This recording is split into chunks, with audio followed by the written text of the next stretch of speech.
तो अब हम स्टार्ट कर रहे हैं lecture number 4 of Jainism and Buddhism. तो अगले लेक्चर में हमने थोड़ा सा बुद्धिज्म स्टार्ट कर दिया था और हमने पढ़ा था रिन्यूंसिएशन के बारे में कि बुद्धा जो है अपना घर बार छोड़ के जो ट्रुथ की सर्च में निकल पड़ते हैं। तो अब वो एक ब्राह्मण के स्टूडेंट बन जाते हैं, ब्राह्मण के डिसाइपल बन जाते हैं 2 साल तक, और उनकी हेल्प से वो वेदास और शास्त्र को पढ़ते हैं, लेकिन इनसे उनको शांति नहीं मिलती। तो अब वो कुछ दूसरी प्रैक्टिस करेंगे। तो अब वो प्रैक्टिस करते हैं ऑस्टेरिटी यानी कि तपस्या करते हैं, एंड पीनेंस यानी कि खुद को सजा देते हैं, लेकिन इससे भी इनको सेटिस्फैक्शन नहीं मिलता। तो इन्होंने अभी तक 2 चीज़ें कर ली। ब्राह्मण लोग से वेदास और शास्त्र सीख लिए और एस्थेटिक और पीनेंस भी कर लिया, लेकिन इनको कुछ सेटिस्फेक्शन नहीं मिला। अब वो गए एक गाया नाम की जगह पे। अब बहुत इंपॉर्टेंट आने वाला है। अब वो गए एक गाया नाम की जगह पे। वहाँ पे वो एक पीपल के पेड़ के नीचे बैठे थे। तो एक गाया नाम की जगह पे जाने के बाद वो पीपल के पेड़ के नीचे बैठ गए और वहाँ पे एकदम डीप सोच में वो चले गए थे, एकदम डीप थॉट्स में चले गए थे। और थॉट्स में सोचते सोचते रात हो गई, और रात के टाइम पे उनके ऊपर एक लाइट गिरी, और वो लाइट गिरने की वजह से वो बुद्धा बन गए, मतलब वो एनलाइटेड हो गए। जैसे आगे भी जैन में हमने देखा था एनलाइटेड हुए थे, वैसे ही ये भी एनलाइटेड हो गए। तो एनलाइटेड कितनी एज पे हुए? तो एनलाइटेड हुए 35 की एज पे, और ये पीपल के पेड़ के नीचे ही बैठे थे। तो इसके बाद ये पेड़ को कहा गया बोधि ट्री। एनलाइटेड होने के बाद वो सारनाथ गए, और सारनाथ जाके उन्होंने अपना सबसे पहला सेरेमॉन दिया। सेरेमॉन क्या होता है? एक स्पीच अपने रिलीजन के रिलेटेड। तो वो सेरेमॉन दिया इन्होंने डियर पार्क में, और इसकी वजह से बहुत सारे लोगों को बुद्धिज़्म में इंटरेस्ट आने लगा, और इसलिए ये स्पीच को कहा गया था धर्म चक्र प्रवर्तना, या तो turning of wheel of law. और यहाँ से इनको इनके 5 डिसाइपल्स यानी कि 5 स्टूडेंट मिले, और इनके साथ ही इन्होंने अपनी आने वाली लाइफ, आने वाले 40 इयर्स गुजारे थे इनको पढ़ाते हुए और एक जगह से दूसरी जगह घूमते हुए। तो जो ये बुद्धिज़्म रिलीजन है वो बहुत ही फेमस हो चुका था मगध में और कोसाला में। अब जो मॉन्क थे, तो मॉन्क का जो ऑर्डर होता है वो ऑर्डर को कहते हैं सांगा, और वही ऑर्डर के हिसाब से जो बुद्धा थे वो पढ़ाते थे। अब बुद्धा जो है वो उनकी डेथ हो गई 483 के अंदर, और जगह का नाम है कुशीनगर। जगह बहुत इंपॉर्टेंट है, जगह का नाम है कुशीनगर। और तब उनकी एज थी 80 इयर्स, और उनकी जो रिमेन्स थे यानी कि जो बची कुछ चीज़ें थी वो इनके फॉलोअर्स में बांट दी गई, और उसके बाद उनके जो टोम्ब है उसके ऊपर स्तूपास जो है उसको खड़े कर दिए गए। तो अब हम पढ़ने वाले टीचिंग ऑफ बुद्धा के बारे में, यानी कि बुद्धा ने अपनी लाइफ में से क्या क्या पढ़ाया था। तो सबसे पहला उन्होंने पढ़ाया था कि इस दुनिया में 4 सत्य है, यानी कि 4 नोबल ट्रूथ। तो सबसे पहला सत्य है कि पूरी दुनिया जो है वो दुखों से भरी हुई है। The world is full of sorrow. Number 2 पे जो सत्य है वो है ये सॉरो का जो कारण है वो है चाहत, इंसान की चाहत। चाहत का मतलब क्या? चाहत का मतलब कि अगर किसी के पास अभी 2 साइकिल है तो उसको बाइक चाहिए, किसी के पास बाइक है तो अभी उसको गाड़ी चाहिए, इसी को कहते हैं चाहत।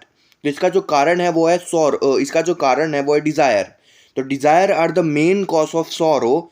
नंबर 3, अगर किसी को ये सॉरो से बचना है, तो मतलब दुखों से बचना है, तो उसको अपने जो डिज़ायर्स है, जो उसकी जो चाहत है उसको मार देना पड़ेगा। नंबर 4, अगर ये डिज़ायर को मारना है तो उसके लिए हमारे पास 8 रास्ते हैं, और वो 8 रास्तों को कहते हैं 8 फोल्ड पाथ। अब वो रास्ते कौन कौन से हैं? तो 8 फोल्ड पाथ कौन कौन से हैं? सबसे पहला right belief, number 2 right thought, number 3 right speech, number 4 right action, number 5 right living, number 6 right effort, number 7 right recollection, number 8 right meditation. तो ये 8 रास्तों को हम कहते हैं 8 फोल्ड पाथ, और अगर हमने फॉलो किया तो हम हमारे सारे ही डिज़ायर्स को मार सकते हैं, जिसकी वजह से सॉरो यानी कि दुख को भी मार सकते हैं। अब ये जो 8 फोल्ड पाथ वाला रास्ता था, उसको हम एक और नाम देते हैं जो कि है मिडल पाथ, यानी कि बीच का रास्ता। अब ये बीच का रास्ता क्यों बोल रहे हैं? क्योंकि एक साइड पे तो जो ब्राह्मण लोग हैं जो कि प्लेजर को प्रैक्टिस कर रहे हैं, यानी कि प्लेजर कर रहे हैं, और जो दूसरी साइड पे है वो है जैन लोग जो कि अपने आप के साथ पीनेंस कर रहे हैं, यानी कि खुद को ही सेक्रीफाइस कर रहे हैं, खुद को ही सजा दे रहे हैं। तो ये दोनों के बीच में एक और रास्ता है जिससे आप अपने डिज़ायर ख़त्म कर सकते हैं, और वो रास्ता है ये बुद्धिज़्म का, जो कि है 8 फोल्ड पाथ। तो ये बीच में है, किसके बीच में है? ब्राह्मण के और जैनिज़्म के, इसलिए इसको कहते हैं मिडल पाथ। तो अब हम पढ़ने वाले हैं दूसरी टीचिंग जो कि बुद्धा सिखाते हैं।